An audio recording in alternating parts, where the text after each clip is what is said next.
Hey, Launch family, have you checked out the Dare to Launch bonus vault yet?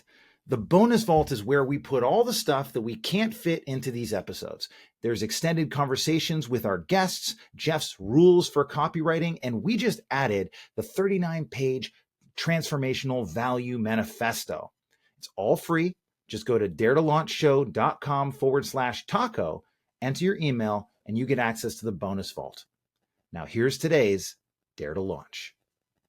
If you don't want to do everything forever, then you need team, and you need team who can work together, who can think, that you can actually access the best parts of that. Annie has played a huge role personally coaching me on leadership and on team and team development. We need a team to accomplish really big things. It backfires terribly. It disables people. This is the thing that we can do that AI still can't. Like, what should I, as an entrepreneur, let go of sooner rather than later? I don't know how exactly you said it, but there's going to be a lot of personal growth here, Jeff. Quote is, respect is like air.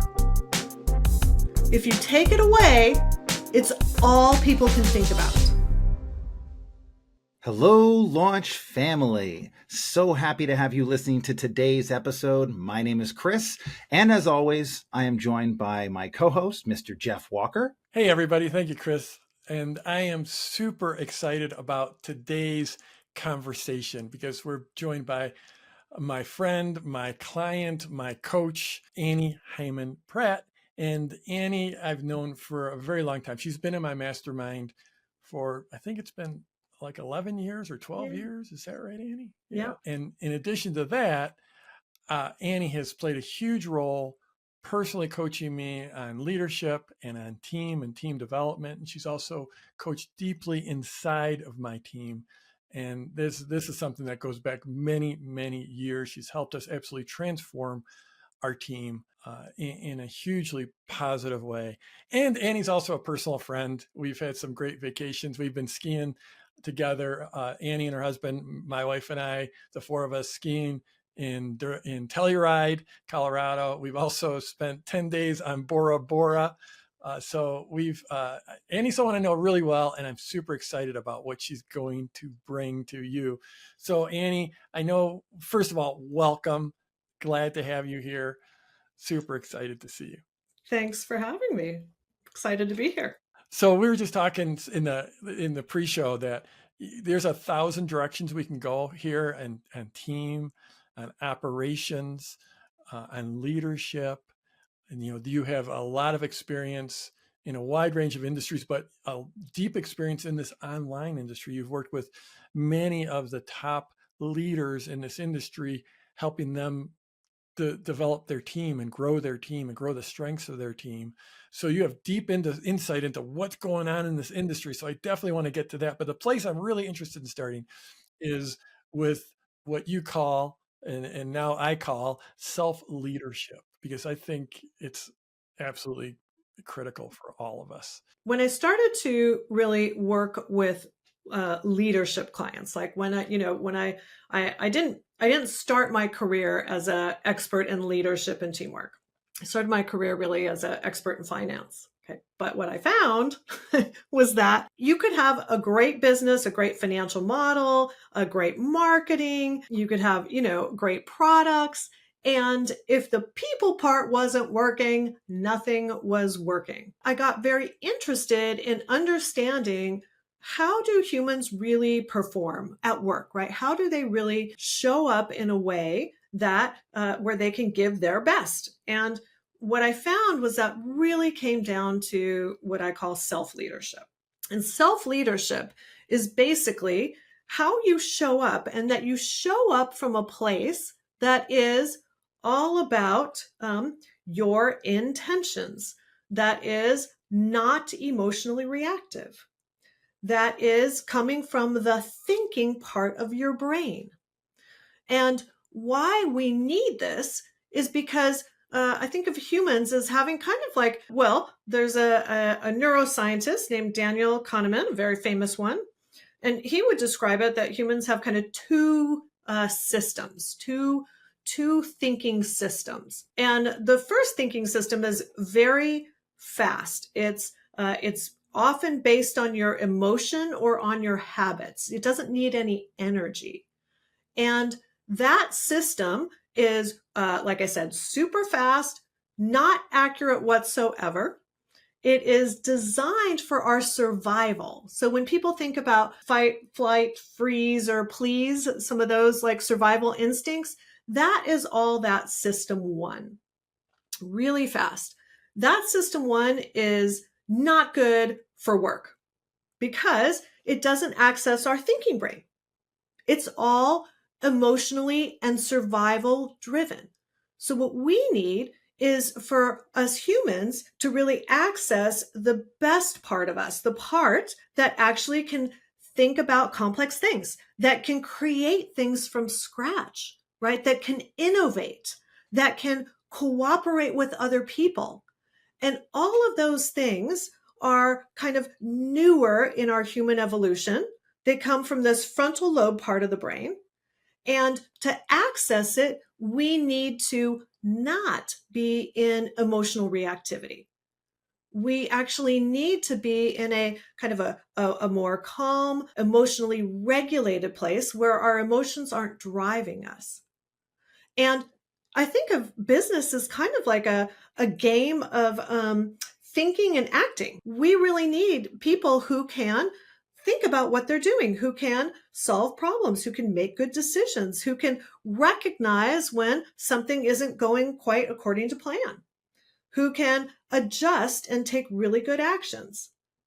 But what ends up often getting in the way is when people are not in self-leadership. And I think of that as when they're in self-protection, meaning that emotionally reactive place. When people are in self-protection, they're no longer thinking about business outcomes. They are literally just thinking about, how am I right now? How about now? Am I in danger right now? Is somebody perceiving me badly at this moment? If I'm at work, it's like, is my boss thinking badly of me? Did my coworker just roll their eyes? Are they going to throw me under the bus in a few minutes? We need people to be in a place where they're not worried about themselves. They're not worried about their own survival. And weirdly, I think of it as today modern humans, we're in a time where we actually don't have to worry about our survival every day. We really don't. Most of the world anyways, the Western world that we're in right now, nobody's going to starve tomorrow. Okay. But we're still wired as if we might. We're still wired in a way that we have this automatic system, that we have an amygdala that takes in all of our information from our senses and looks for threats. And those threats are still very hardwired.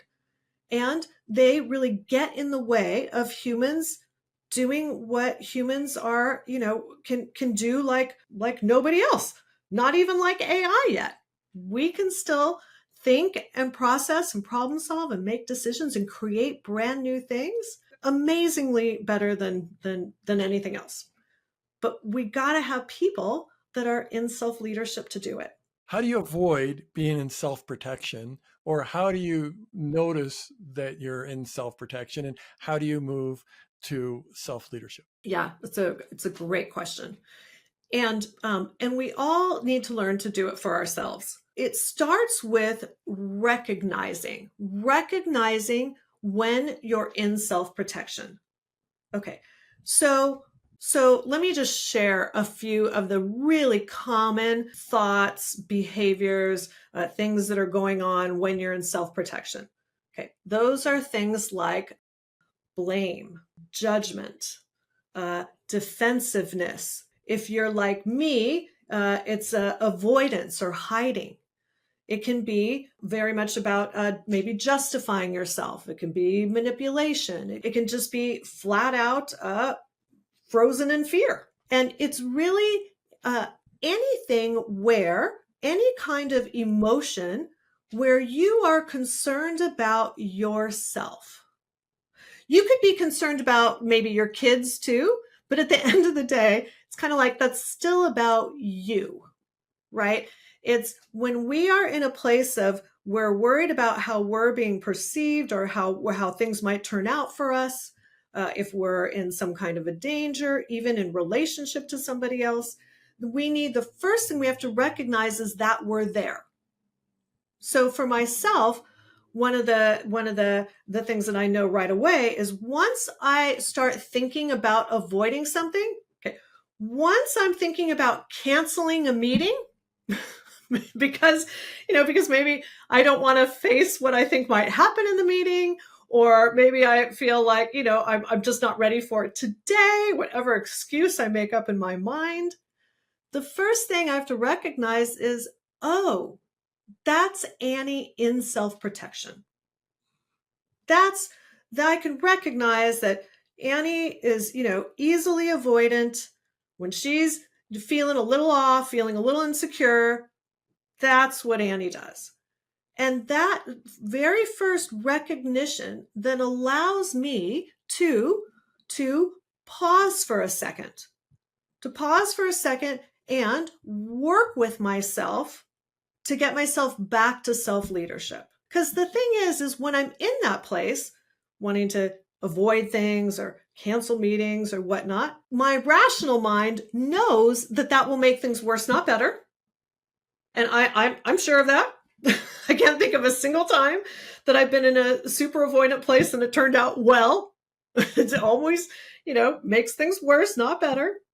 And so I've had to learn to first recognize it and then get myself to a more neutral place, then to get myself to a place where I am emotionally regulated, where I calm myself down. And for some people, it might feel like not exactly calming yourself down, but more like getting myself to an okay place where I'm not worried about me, where I feel like I could handle a call right now. I could face this challenge, whatever it is. And so first, I'm going to recognize I'm not in a good place. Then I'm going to do some things that work for me to calm myself down. For me, I might throw the ball for my dog.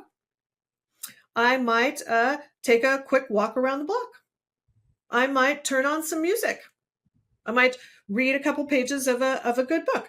Things that I know are helpful for me to see the world more neutrally, not be absorbed by whatever anxiety I had about facing a challenge, 10 minutes ago. I want to get myself to a good place. And then once I'm in an okay place, then I'm going to think about my intentions. Then I'm going to think about, how do I really want this to turn out? That's one of the first most powerful things that anyone can do to get themselves back to self-leadership, is not to be thinking about all the reasons I want to avoid it, not to be thinking about all the things that could go wrong, but instead to be thinking about, what is it that I really want to achieve in this call or meeting, or in this relationship, in this next interaction? What do I want to achieve? How do I want to look back at this and have this, have myself proud of how I showed up? Knowing that, if I show up avoidant and not in a good place, the chances are it just won't go well. And I've proven that to myself over and over again, as all of us humans have. So recognize, pause, regulate, go to your intentions. Yes, go to your intentions. Absolutely. And I think of that last R as resolve, basically. It's like, then I first have to recognize, pause, and regulate to even have access to the good part of my thinking and my abilities. This sounds great as far as when it's just me and I have the option to take a second. But if I'm thinking about sales, for example, or if I'm talking to a client, or I'm dealing with somebody, even on my own team, where they're looking at me and they're expecting decision or leadership or something like that, does this self-leadership thing like rub off on them when I do it? Or like, how do I and they're maybe not regulating themselves. So if they're not in the same wavelength as me, how do I deal with that interaction? So first, I do want to say, yes, it does rub off. That's the first thing. It's it's kind of like if you're around negative people, chances are it's going to make you more negative. If you are around people in self-leadership who are acting intentionally, who are thoughtful about what they're doing, who interact well with others, it does rub off. It's harder to be a jerk to somebody who's actually showing up pretty well. So that is the first thing. It is, it does kind of rub off.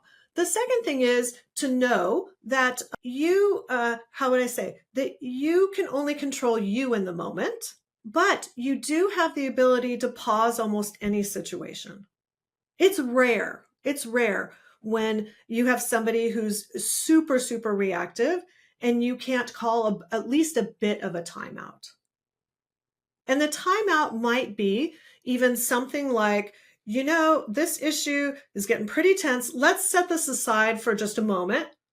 Let's talk about what's going to, happen a week from now, just for a few minutes. Then we can come back to this other issue.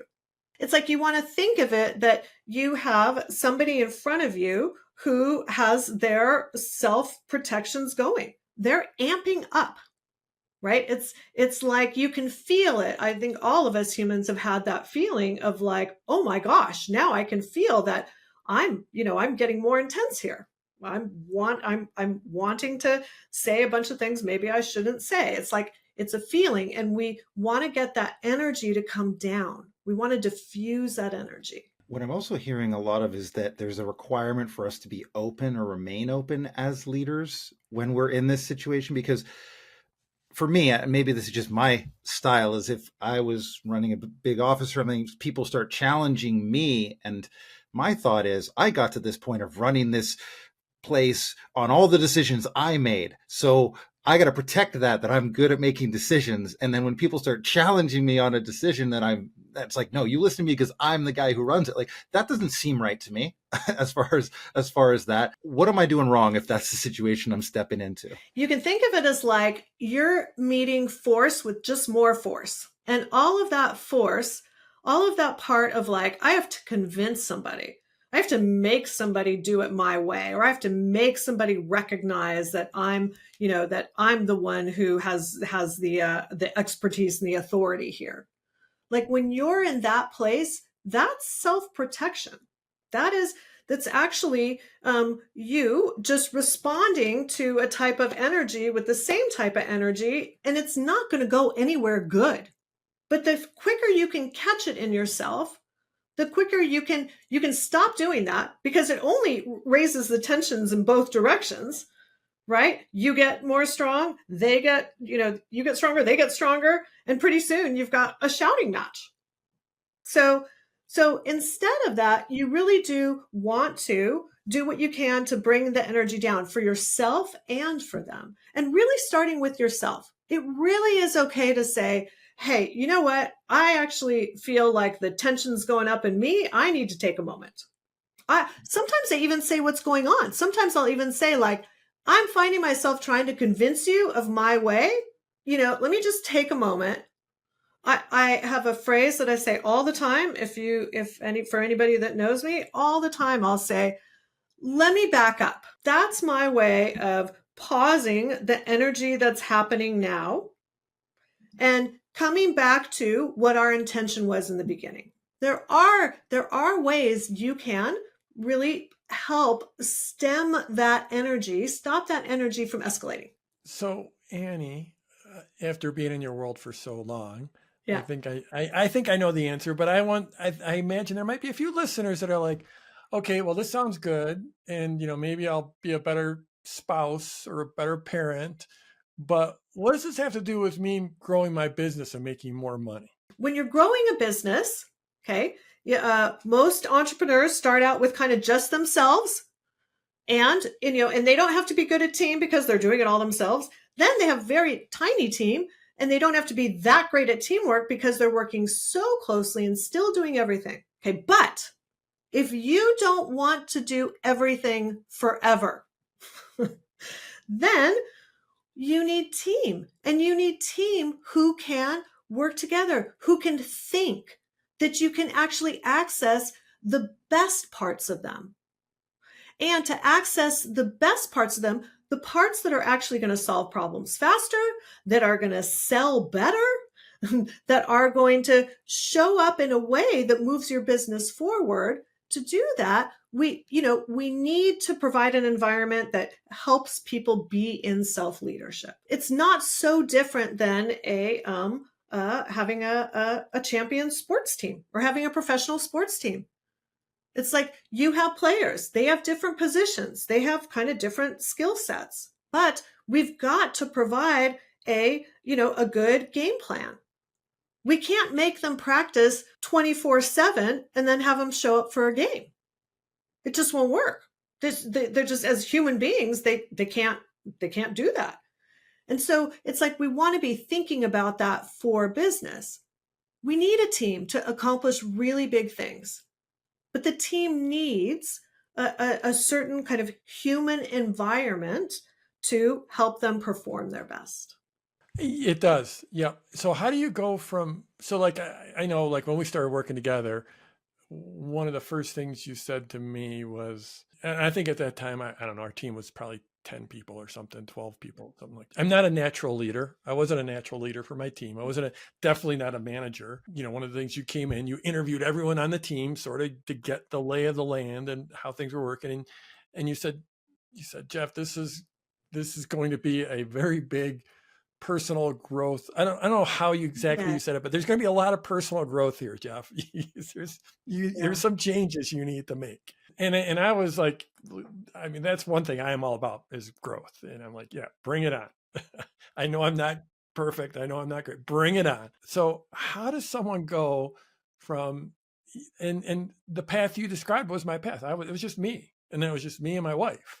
Yeah. And then 4 years later, maybe we brought in our first person. And then a few years later, the second person. And it was very slow, but all of a sudden we had this team, but nothing was intentional about growing it. And how do you go from being someone who's just starting out to, maybe started out alone, to being a leader, to becoming a leader and having a great team? And I know there's no magic wand. No, there's no magic wand. But one of the things I would say is you have to be interested in leadership. There is a part of you that has to want to be an effective leader. I might say a good leader, but good kind of puts a judgment on it somehow.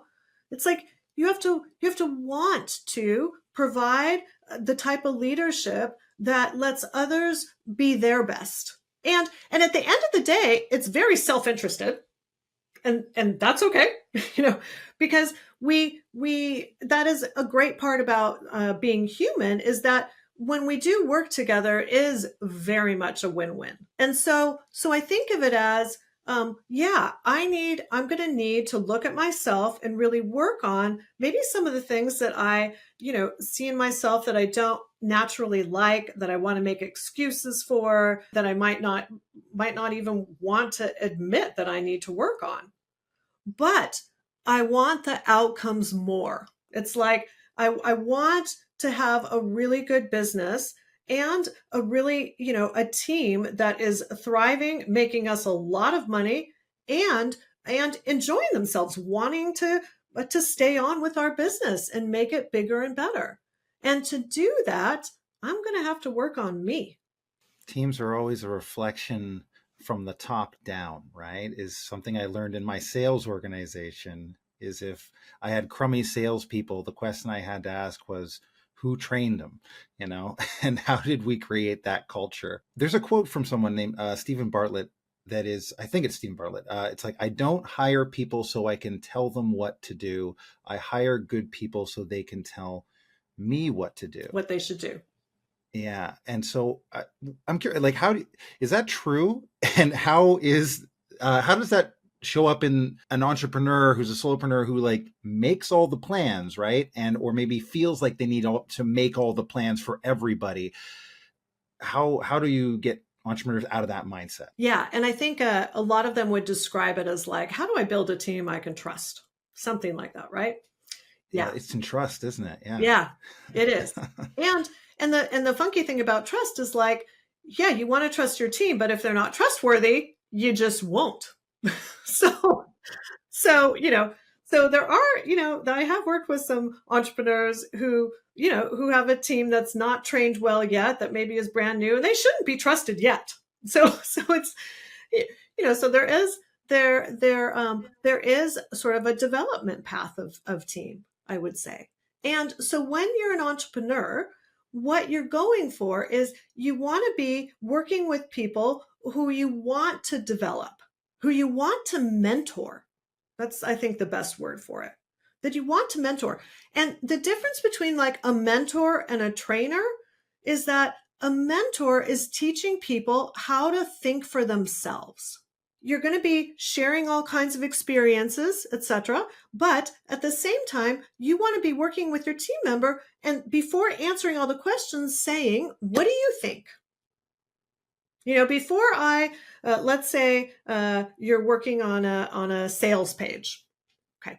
So, and you have a few team members who are coming to Chris and Jeff with this new sales page, and they're like, here you go. Before you start sharing everything that's not right about the sales page, you want to be engaging them, saying, okay, before I share what I think about the sales page, you guys tell me how you approached it.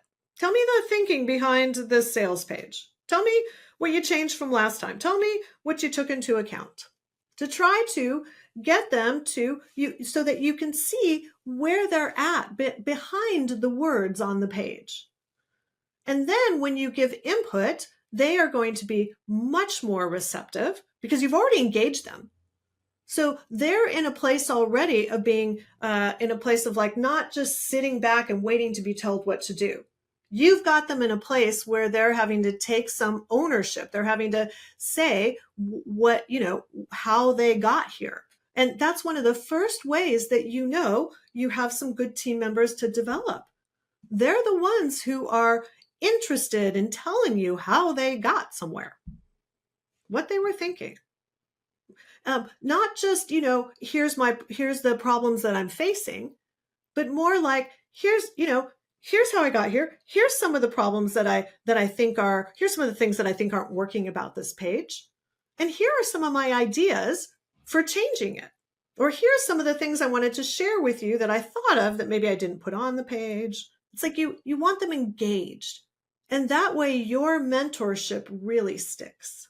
Starting with curiosity and questions versus demands and statements, I guess, would be a good tactical way of thinking about it when, say, giving a project or reviewing a project. Because absolutely, absolutely. You can imagine if you just go in there crushing their spirit right off the bat, too, especially if it's their first project. It can that can totally screw up someone's confidence. And that's another thing. Like, how do you keep a team? I guess, is this the process of keeping a team confident? Is giving? Yes, it is. Maybe talk a little bit about that as far as how important it is to do that. The way you keep a team confident is you have to keep people experiencing the best of themselves. So that means that if you're constantly telling them what to do or telling them different things to do, there's no experience for them in that. They're going to go away and do the thing.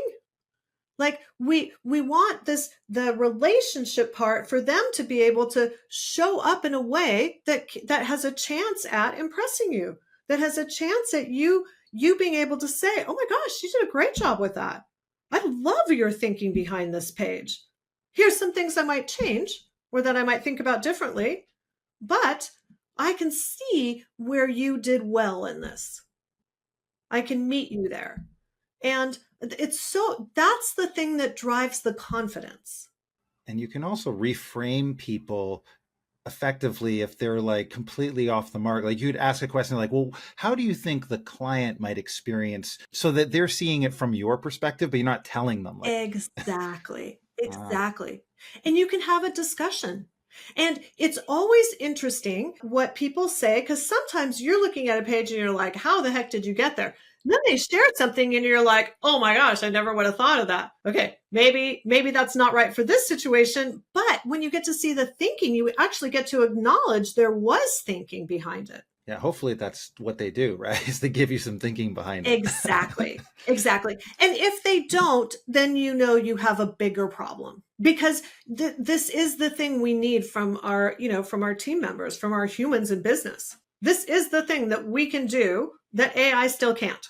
Maybe you could talk a little bit about micromanagement in this standpoint too, because a lot of managers, especially I think out of desperation in their teams, or desperation to get results, will jump into that micromanager role thinking they're helping. How are they not helping, and how can we avoid that micromanagement culture? Yeah. It backfires terribly. It disables people literally by micromanaging. First, let me just say that all micromanagers occupy both sides of the polarity, meaning they spend a lot of time micromanaging a few things, but nobody is superhuman. Nobody can do everything all at once. And so they micromanage some things, they completely abandon others. You have to. There's not a way to micromanage everything. So that's one of the first things, is to just know if you have a micromanaging tendency, there's a lot of stuff that you're abandoning. And they're two sides of a polarity. They're equally bad. Okay. So when you're micromanaging, you are basically communicating to your team member that they're not capable. You're basically communicating, you can't do this right. I'm going to do it. You don't do any more thinking. I'll tell you what to do. You just be my hands. Once you do that, now you've lost the most valuable part of somebody. And it literally is like crippling for people to be micromanaged, because you literally are uninterested in anything they have to share. You are just telling them what to do, or you're telling them all the things that they did wrong, not the kinds of things that they did right. And again, it's like, we want you in a mentorship position. And if you're in a spot where you've tried to mentor and now you're feeling like, I don't think this person is capable enough, I'm feeling like I have to micromanage them, that is something to look at before you go into this whole, micromanaging pattern with somebody, is to look at, oh gosh, do I have somebody who's skilled enough in this seat? Maybe you don't. Maybe you need to change that seat. And so it's to kind of be able to identify what's the issue here. Don't put a terrible Band-Aid on it that just is going to, eventually disintegrate. You just said something really great. I just want to point out that, like, if you micromanage and say, treat them like your hands, you are getting rid of the most valuable part of them. We passed over there kind of quickly, but like, what a mentality shift for entrepreneurs to have around their own people, is that the most valuable, because I think a lot of people are hiring an extra set of hands, right? Like that's how they view it or think about it. Oh, I just need to take this off my plate so I don't have to do it anymore. When in actuality, the real value is in their strategic thinking and their ability to tactically execute something for you, right? And multiple brain, and I just wanted to emphasize that point. Absolutely. Because humans, we can give them an outcome, and humans can do a lot to help themselves to get there. And if we don't, if we tell them all the actions to take, and we aren't very clear about, what we're going for here, we take away their ability to think. And that's basically what micromanaging is. And we send them into self-protection. We right? do. I mean, because we communicate right away. You're not smart enough. You're not good enough. You're not whatever it is. You're not capable enough. And once a human feels that in relationship, that we're not perceived well, we automatically go into self-protection, right? I mean, my theory, evolution-wise, is that human relationships were so important that anytime we thought, oh no, I'm not getting along with somebody here, it was a threat to us staying in our community. You could get kicked out of your community. And in not modern times, there's no way for a single human to survive. So we still have that wiring. There's a quote that I love: respect is like air. If you take it away, it's all people can think about. And so when we are in a place of either overtly saying or implying that we don't think well of someone, we don't think they're capable, we think they've done something badly or whatnot, we send a message of disrespect, and that we send a message that they're not valued. And it's a giant problem for humans. We can't take it. Crucial Conversations is a great book It is. for anyone looking to figure out how to have difficult conversations, one of the things I got out of that book was that so much of your business's success comes down to these crucial conversations that you have within your team, and how many people mess them up or screw it up in some capacity, turn it into attack or whatever. Could you talk a little bit about just how to have difficult conversations, especially around, say, underperformance, especially when someone's not meeting the expectations that we may have for a certain role or task? So let me start with saying that it is hard to have a performance conversation. It is hard that we are going to be communicating something that is hard to hear, that's going to be hard for anybody to hear. So we want to go into the conversation with some compassion, just knowing that that receiving this kind of information is hard for anybody if you're human. So I think starting there, because if you start from a place of owner entitlement, or if you start from a place of anger, or feeling like, they've messed up on purpose, they've hurt you on purpose, something like that, we need to come into a conversation from a place of equanimity. We need to come into a place not angry or defensive or tired.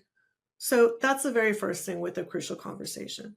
And to come into it with some compassion, just knowing this is a hard human moment. Then the next thing is to really talk about really start any of those conversations with your intention for a conversation like this.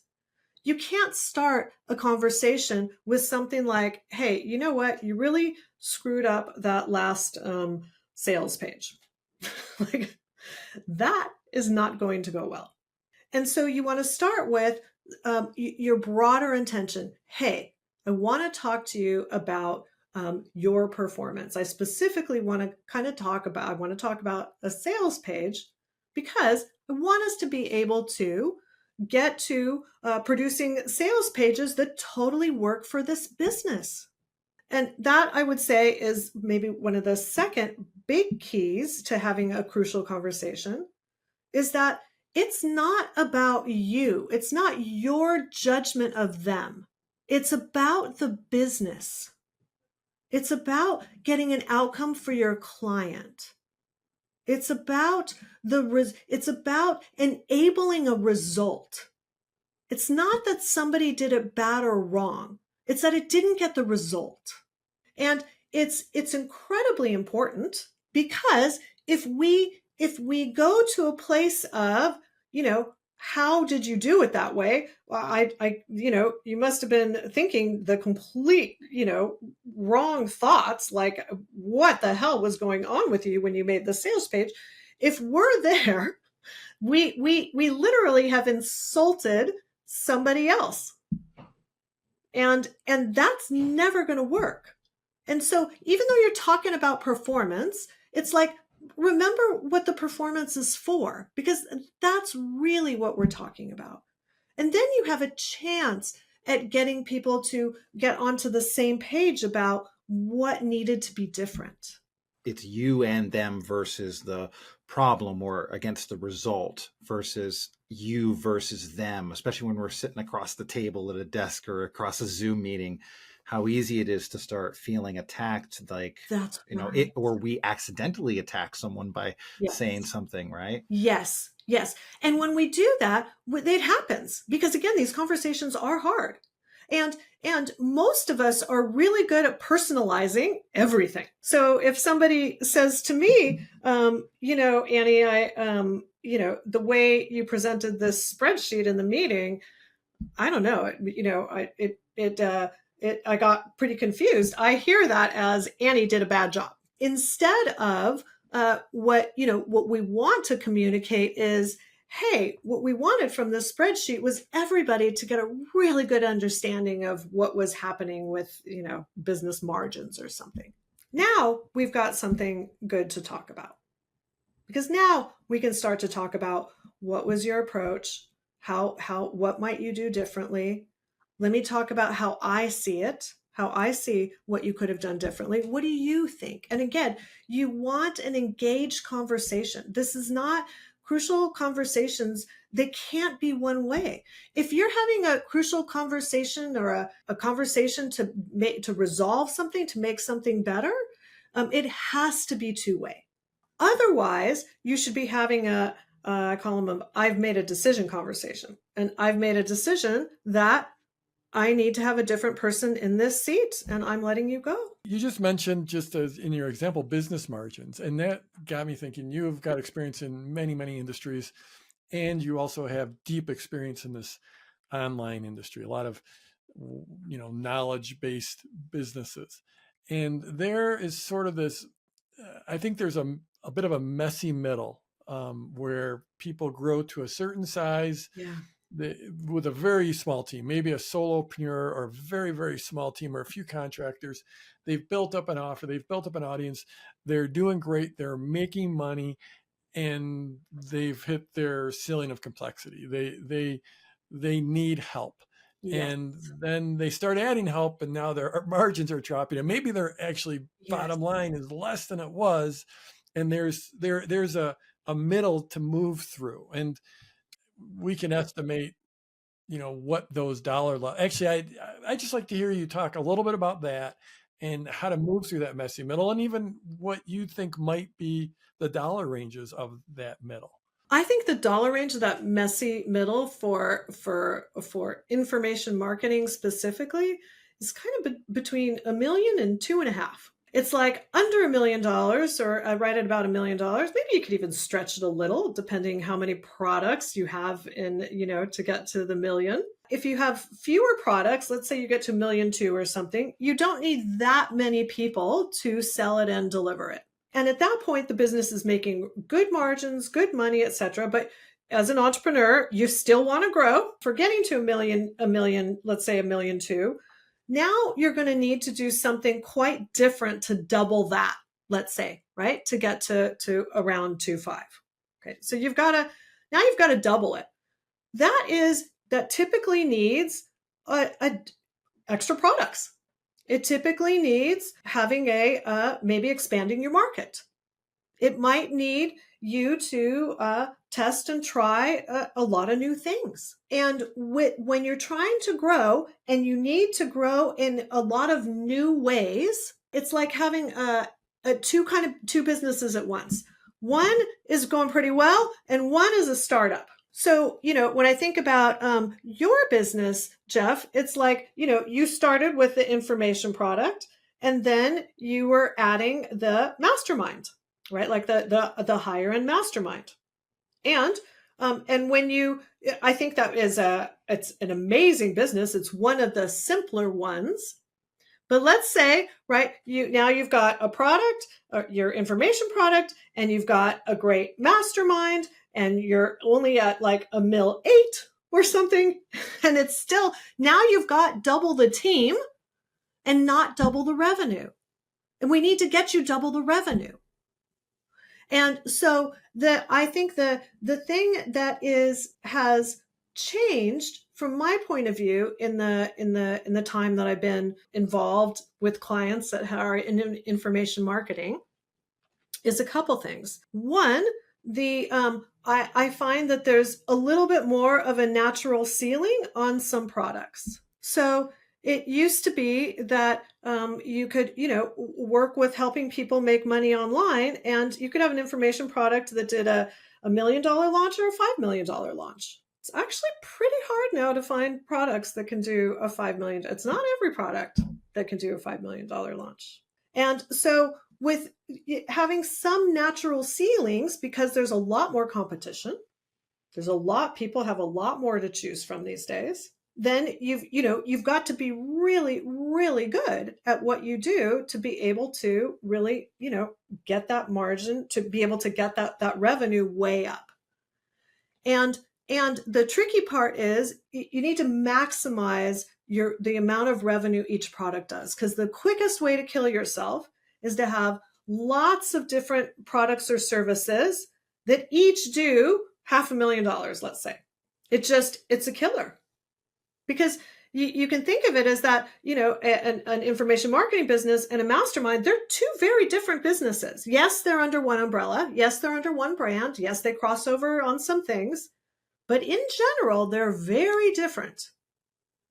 And so we need each of those businesses to be healthy. For clients, I'm often helping them look at their products and let's see how we can't get a lot more revenue from what they have, as opposed to adding a whole new thing to generate the next $1 million. Yeah, I think of the longevity I've had in this business, and I think I've been good at keeping things really, really simple. You have. My gosh, the simpler you can keep it, the better a business you will have. Complexity is hard. And at the same time, I have a lot of compassion for everybody in this business, because it is, there comes a point where it actually is pretty hard to keep growing at a 30% clip or whatever you're growing at. It's easier to get to 1 million than to 10 million, which, I mean, I guess people at home might be thinking, well, duh, that's, Yes. But I guarantee you, once you get to 1 million, you now have a mindset where you're like, well, hell yeah, I can Yes. do it. It's just another zero. It's just Right. another. No, that's when it comes. That's when you have to start thinking about things like market size and marketing systems.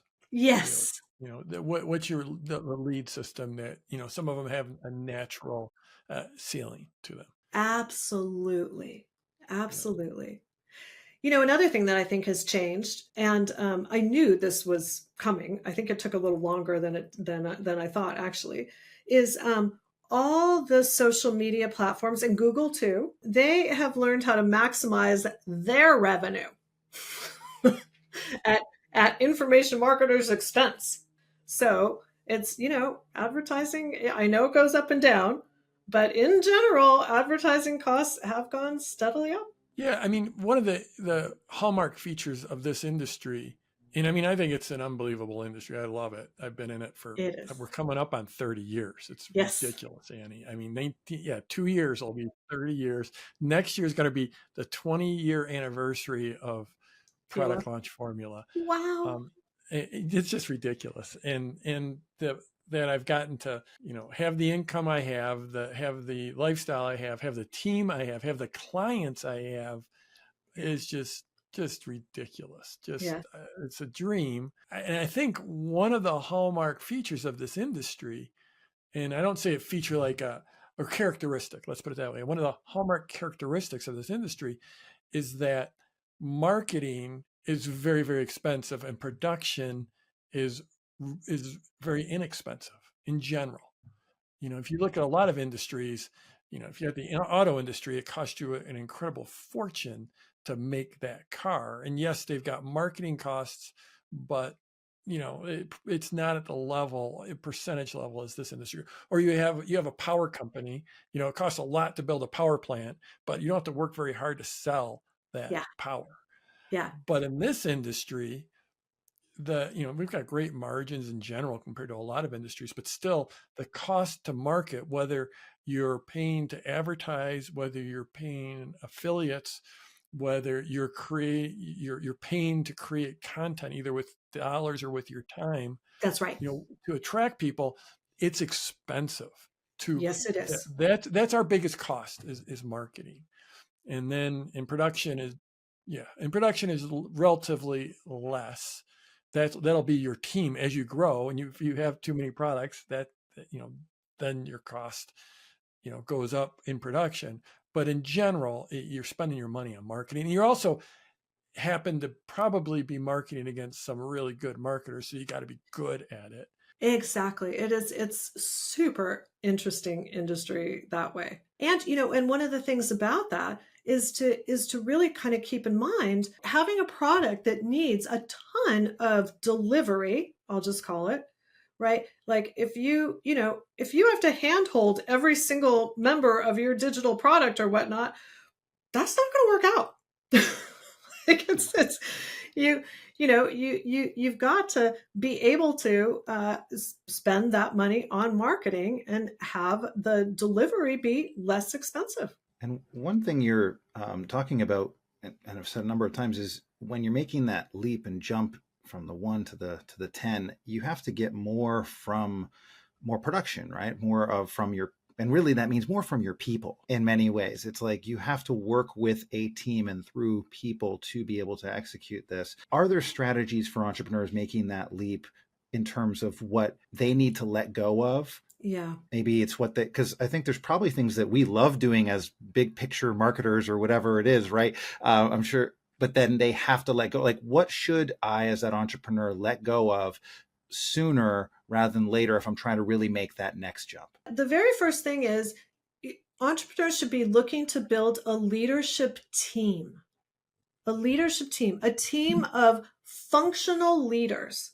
Because the first thing an entrepreneur needs to be able to and trust, not have to be deeply involved in, is kind of like function by function. So let's say one of the first things that an entrepreneur gives up is the customer service function. They're going to be way less involved in it. Okay, but that means it needs a leader. It needs a leader that they can trust, that has the capability to basically operate that whole function without needing the hand-holding or the everyday oversight. And for an entrepreneur, that person may come out of the customer service team. You may have somebody on the customer service team that's like their rock star. They've got some leadership ability. They're eager to learn. They're super smart. And you work on developing them up to step up to leadership. And you want to be looking for the same in all the functions. So the same in finance. And the finance person could be external too. That's okay. Just because they're a contractor doesn't mean they're not part of your team.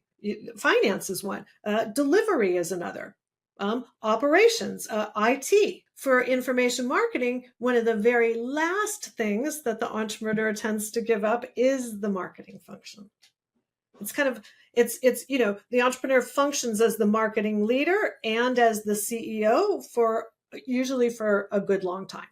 That's okay, but that entrepreneur cannot function as 5 different leaders of all these functions. They can't be also the sales lead and the customer service lead and the finance lead. They just can't. So you want to be developing functional leaders. That is the thing that I think that entrepreneurs often miss. Instead, they think of it as, I need to hire a COO who will manage all the functions. And that is not a thing. Like a true COO actually needs to lead leaders. So it's like you're not even ready for a COO until you have functional leaders. And Annie, I remember us in Bora Bora, and you sitting down and drawing out the diagram of this for me of what I needed to do. And I remember one of the hallmarks of those functional leaders could be customer service, it could be finance, it could be product delivery, whatever is, they own that and they're leaders within that area, but they also are starting to generate a perspective across the business and understand the other functional.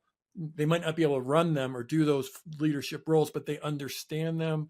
And I know the words I never used before I started working with you is cross-functional, and they're now interacting with each other. That's right.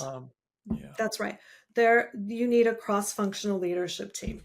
That's exactly it. And because part of the way you can think about it is that an entrepreneur, you're never going to replace yourself with one person. You're going to replace yourself with a team of leaders. That's how it's going to happen. And those leaders, not only do they manage down their function, but they also look up towards the goals and they work together. It's like that cross-functional team is how the right hand knows what the left hand is doing. It's like, let's say you have a launch. You're going to be discussing the launch with the whole cross-functional leadership team. And the customer service person right away might be saying like, wait a minute, you're telling us that the product is going to be a different login? Like, whoa, we need to know that.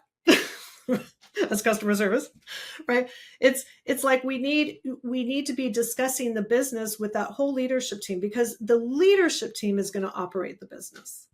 And that's that, and they're going to take that over from the entrepreneur. What we free the entrepreneur to then do is to really work on strategy, innovation. Really, the entrepreneurs is usually the person who's most out in the marketplace, getting a pulse on what the heck is going on out there. What should we be doing differently?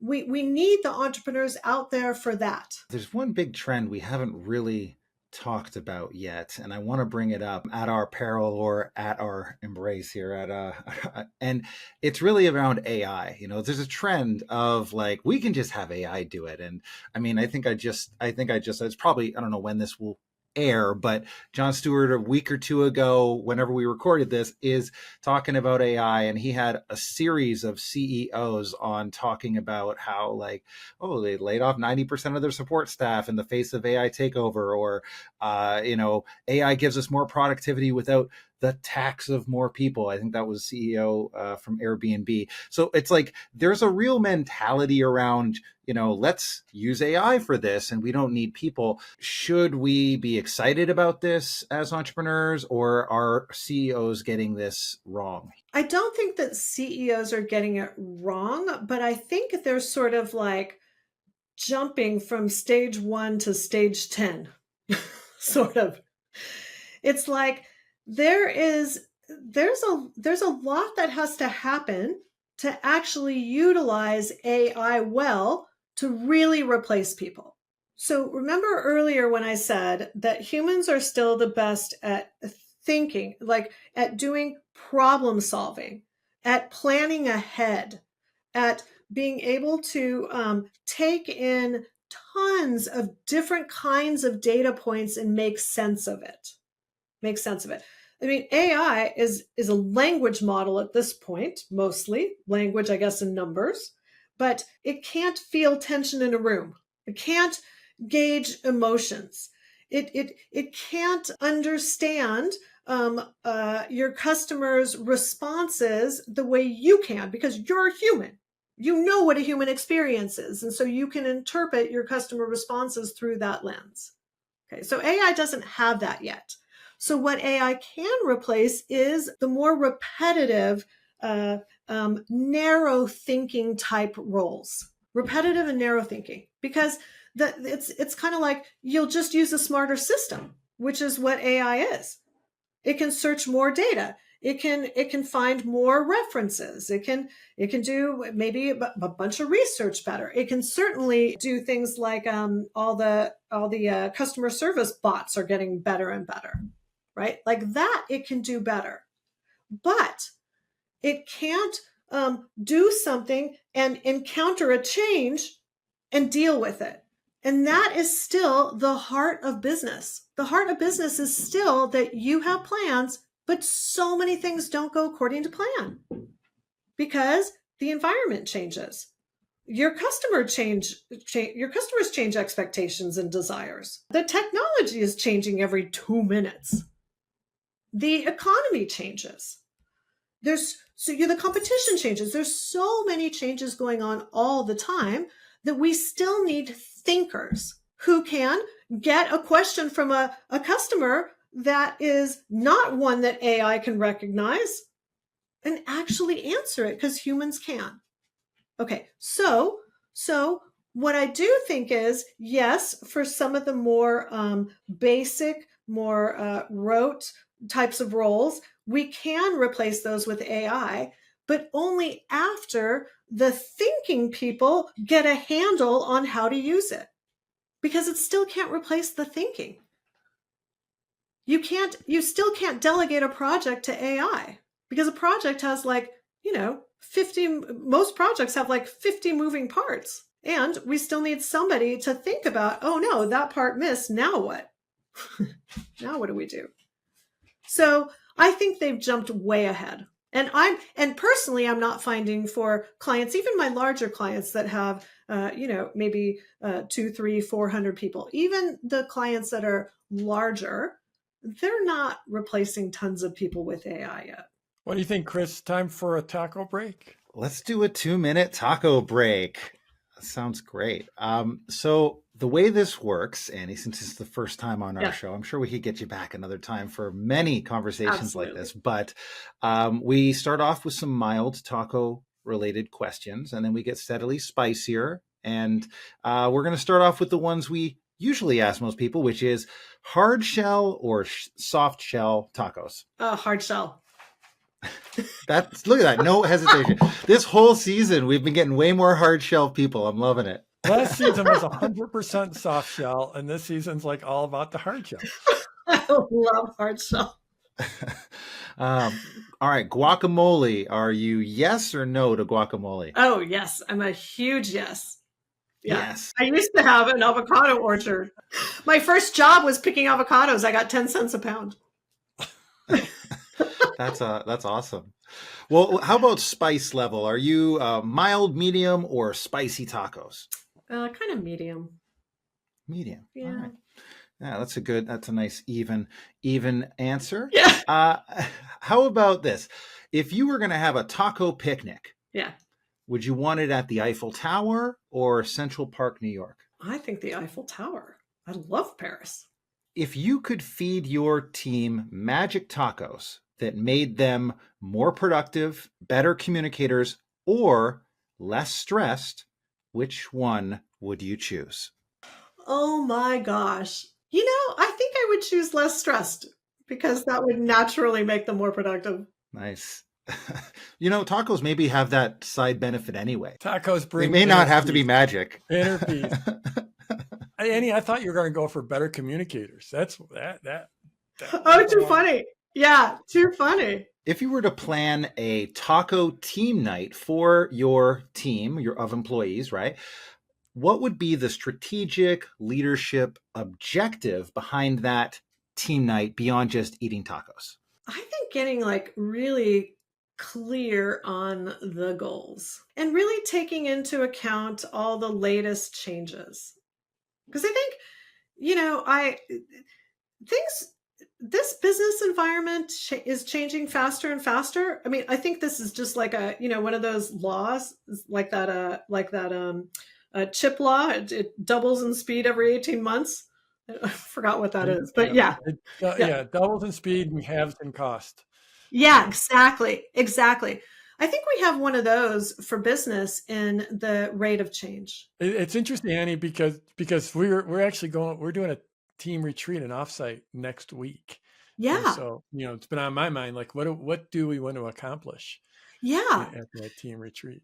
Really getting people clear on the goals and kind of stress testing those goals.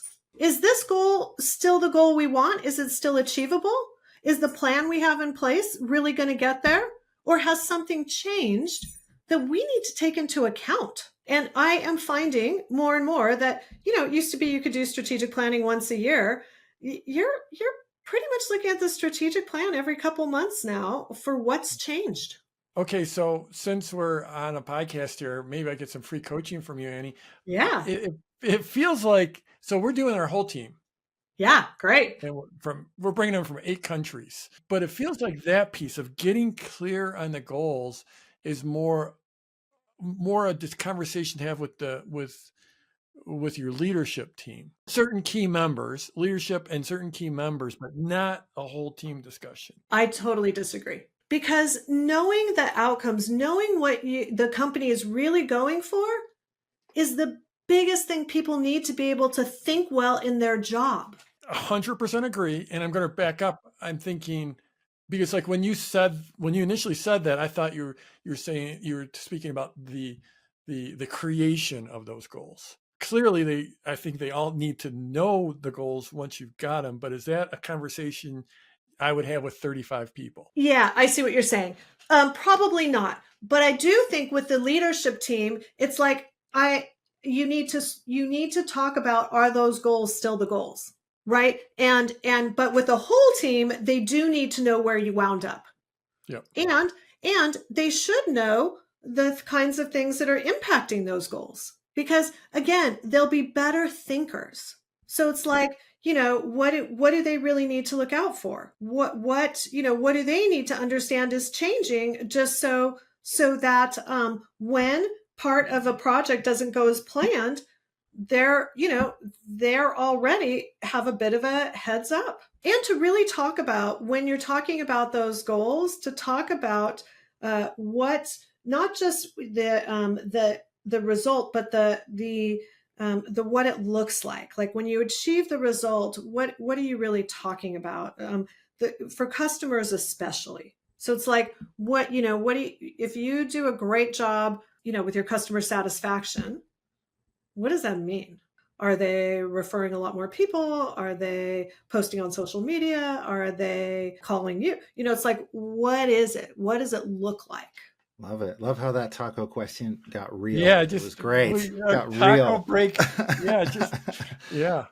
I've been trying to get those taco questions to go real for a few episodes now, so that's awesome.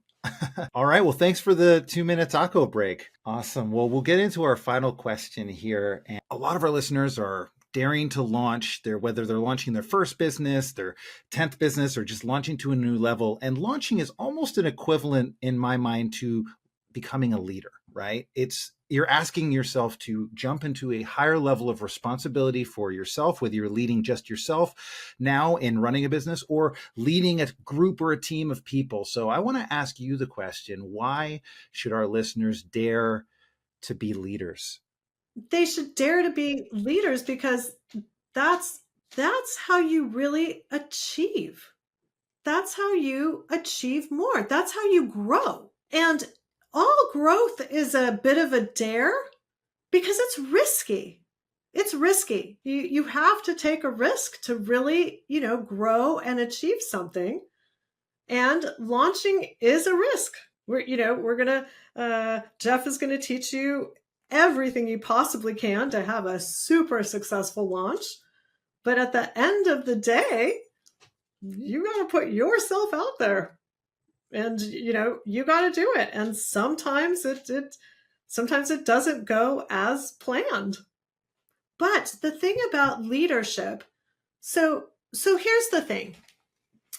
I think of leadership as the internal parts of achieving external things, external goals.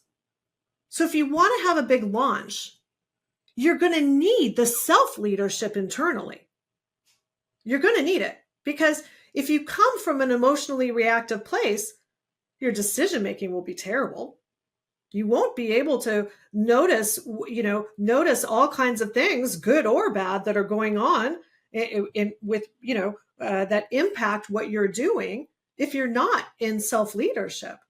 And that's going to be giant for your ability to succeed.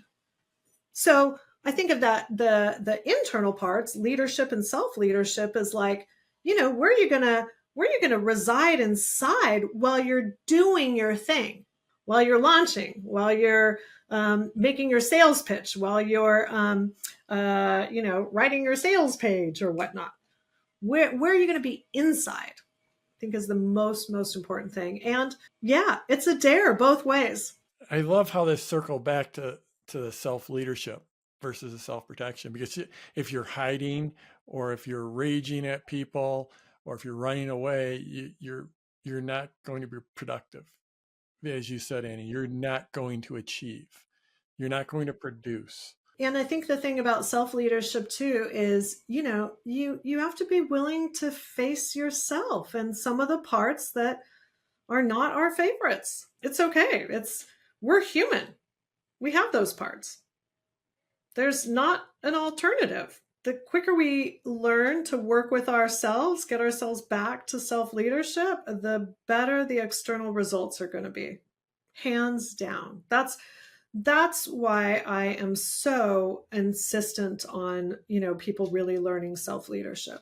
Because for me, having worked with thousands and thousands of leaders, that self-leadership is their achievement ceiling. Over and over again, I get called in to coach leaders who are extraordinary at their jobs and have hit a ceiling because they can't get along with the other coworkers, or they are burned out. They can't handle their own workload, or they are starting to slip in a bunch of things. Like, it's almost always the self-leadership part, not their skill. I think that's a great place to finish off. Thank you so much, Annie, for coming on to our show. If people want to connect with you or find more about what you do, where can they be able to do that? They can find us at our website. It's Leading Edge Teams with an S, leadingedgeteams.com. Well, thank you, listeners, as well, Launch family, for tuning into this episode. And we hope this conversation inspires you to dare to launch.